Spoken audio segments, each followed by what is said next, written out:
अस्सलाम वालेकुम नाज़रीन, मोहम्मद कज़ाफ़ी मतलब फिर हाजिर है नया दौर के प्लेटफॉर्म से। नाज़रीन, हमारे बड़े ही प्यारे गेस्ट अहमद हसन अरबी हमारे साथ मौजूद हैं। अस्सलाम वालेकुम भाई। जी वालेकुम सलाम। अच्छा, ये अहमद भाई, आप बड़ी एक तो इंटरनेशनल अफेयर्स पे आप बड़ी गहरी नज़र रखते हैं। दूसरे ये जो बीएलए टीटीपी इस टाइप की जितनी भी तंजीमें, इन पर आप बड़ी गहरी नज़र रखते हैं।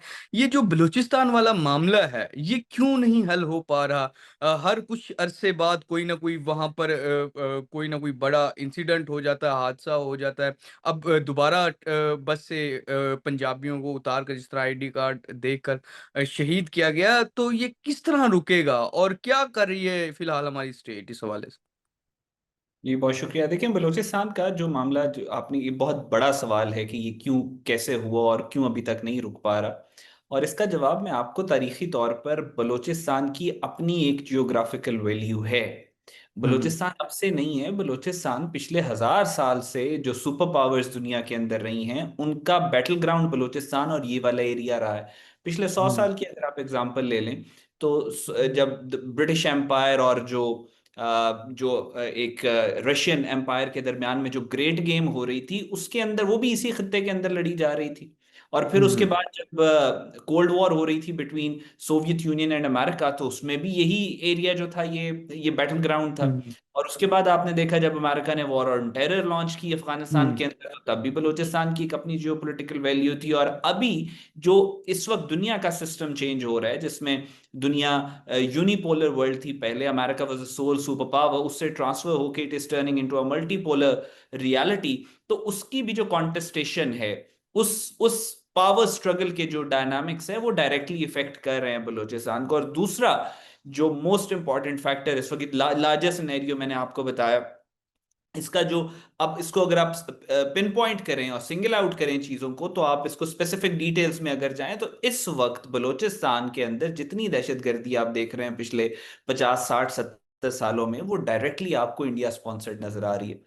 बलूचिस्तान के अंदर आप जो दहशतगर्दी, उसके तीन पहलू हैं। एक तो काइनेटिक है, जिसके ऊपर हमारी तवज्जो सारी की सारी मरकूज है, और जिसमें हमारे जो जो ये हमारे पाकिस्तानियों को शहीद भी कर रहे हैं वहां पे, और वो सारा कुछ। इसका एक और पहलू है जो कि इंफॉर्मेशन वॉरफेयर और प्रोपोगेंडा ओरिएंटेड है।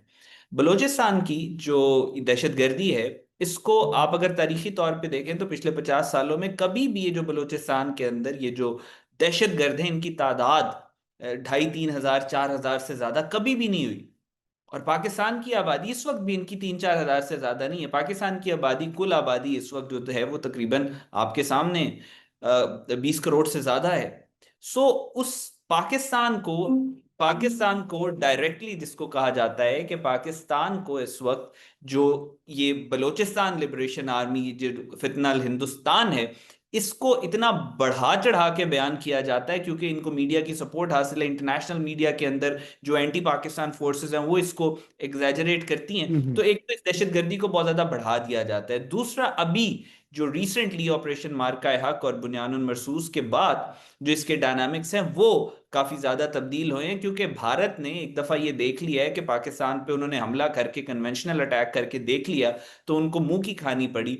तो अब उनको ऐसा लगता है कि वो बीएलए और ये जो फितनातुल हिंदुस्तान और फितनातुल खवारिज है, इसके थ्रू पाकिस्तान को नुकसान पहुंचा सकते हैं और पाकिस्तान को सॉफ्टन अप कर सकते हैं, ताकि जो इन्होंने राउंड 2 करना है, ऑपरेशन सिंदूर 2.0 जिसको ये लोग कहते हैं, उससे पहले पाकिस्तान को इतना खातिर खा इंसर्जेंसीज के अंदर बॉग डाउन कर लिया जाए कि इनके लिए बॉर्डर से इन्वेड करना आसान। सर, जिस तरह आपने कहा कि 3-4 हज़ार के करीब तादाद है। सर, ये एक तो छोटा-सा ऑपरेशन हो, छोटी-सी उसमें जिस तरह हमारी सिक्योरिटी फोर्सेज़ हैं और जितनी काबिल हैं, उनकी काबिलियत पर शक तो नहीं किया जा सकता, तो ये खत्म करना कोई मुश्किल काम तो नहीं है? जी बिल्कुल ऐसी, लेकिन देखें, बात यह है कि आपको एक रोबस्ट रिस्पांस चाहिए होता है स्टेट के हर पिलर से। आप मिसाल के तौर पे, जब जंगें होती हैं, तो उसमें आप अगर किसी इलाके के अंदर, या जंगों के अलावा भी किसी इलाके के अंदर, किसी शहर के अंदर, किसी डिस्ट्रिक्ट के अंदर आप फौज को बुलाएं, तो आप कहते हैं कि यार, उस इलाके के अंदर एक तरह से मार्शल लॉ, यानी फौज का कानून चलेगा, क्योंकि बात पुलिस से या सरकारी इदारों से निकल गई है। जब फौजें आती है, तो फौजें फिर अपना पूरा इंफ्रास्ट्रक्चर लेके आती हैं, जिसमें मिलिट्री कोर्ट्स होती हैं, जिसमें फास्ट एंड रैपिड ट्रायल्स होते हैं।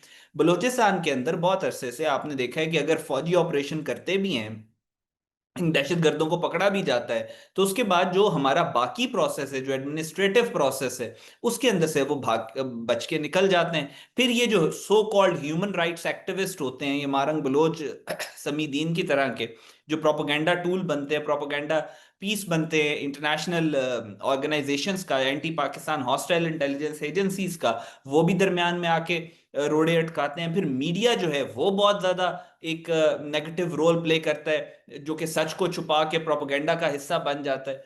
सो ये बहुत सारे फैक्टर्स होते हैं। सिक्योरिटी फोर्सेस अकेले सिर्फ दहशत गर्दों को रोक सकती हैं। दहशत गर्दी को कौम, अवाम, रियासत पूरी की पूरी मिलकर रोकती है। तो फौजी तो अपना काम कर रही है। आप देखिए कौन सर सा ऐसा गुजरता है कि जिसमें फौज कुर्बानी नहीं देती इन दहशतगर्द ऑर्गेनाइजेशंस के खिलाफ। लेकिन अगर इनको डिसाइसिवली खत्म करना है तो every pillar and every ounce of the nation has to work together to eradicate this menace. बिल्कुल सर वो तो जिस तरह आप कुछ नाम भी आपने लिए जो सपोर्ट करते हैं बीएलए जैसी तंजीमों की पाकिस्तान में होने के बावजूद, तो लेकिन सर अब जो हमारी फोर्सेस हैं वो कभी तो कहते हैं कि हम टारगेटिंग किलिंग करेंगे जो दहशतगर्द हैं, कभी कहते हैं कि हम छोटे ऑपरेशन की जानिब जाएंगे। लेकिन इस तरह की बातें आती हैं लेकिन कोई नजर नहीं आ रहा, मतलब कि अभी रिसेंटली।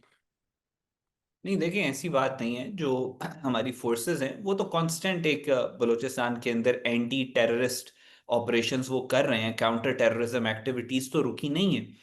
जब इवन ये बनियानुल मरसूस और मार्का हक भी हो रहा था, तब भी काउंटर टेररिज्म बलूचिस्तान के अंदर चल रहा था।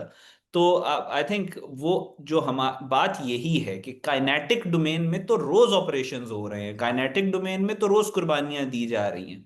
बलूचिस्तान की जो, आपको ये समझने की जरूरत है कि जो बलूचिस्तान की दहशतगर्दी है, उसका जब तक आप इंफॉर्मेशन डोमेन में और फॉरेन पॉलिसी डोमेन में, और आप उसकी जो एडमिनिस्ट्रेटिव जो जो जो प्रॉब्लम्स है उसको जब तक रिजॉल्व नहीं करते, आप जितनी मर्जी कुर्बानियां दे दें, आप जितने मर्जी ऑपरेशंस कर लें, आपको उसका वो आउटकम नहीं मिलेगा जो हमें रिक्वायर्ड है।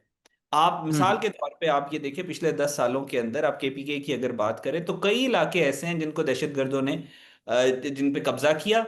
फौज गई, हम्म उन इलाकों को खाली करवाया, खाली करवा के सिविल एडमिनिस्ट्रेशन को दिया। उसके 3 हफ्ते के बाद दोबारा से दहशतगर्दों ने उसके ऊपर कब्जा कर लिया।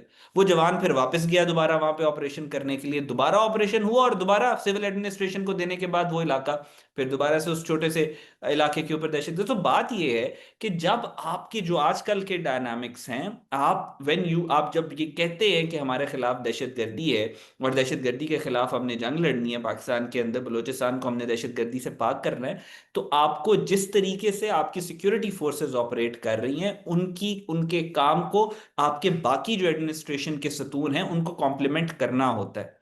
आई होप ये मार्का हक और बुनियानुल मरसूस के बाद हमने देखा है कि हमारा असल दुश्मन कौन है, वाज़े तौर पर हमारे सामने आया कि इंडिया का क्या प्लान है।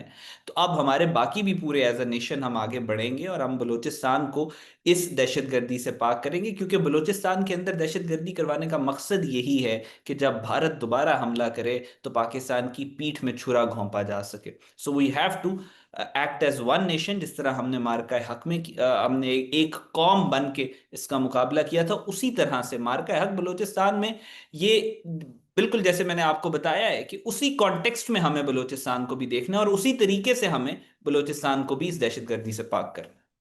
बिल्कुल नाज़रीन, जिस तरह के अहमद भाई ने हमें बताया कि काइनेटिक ऑपरेशन तो जारी हैं बलूचिस्तान में, लेकिन हमें दूसरे जो वॉरफेयर हैं जिस तरह मीडिया दूसरे डिजिटल हवालों से उन पर भी हमें ये जंग लड़नी होगी। देन ही हम बलूचिस्तान से ये जो दहशतगर्दी उसे ख़त्म कर सकते हैं। फिलहाल के लिए नाज़रीन, नया दौर से मोहम्मद कज़ाफ़ी को और अहमदुल हसन अरबी को इजाज़त दीजिए। खुदा हाफिज़।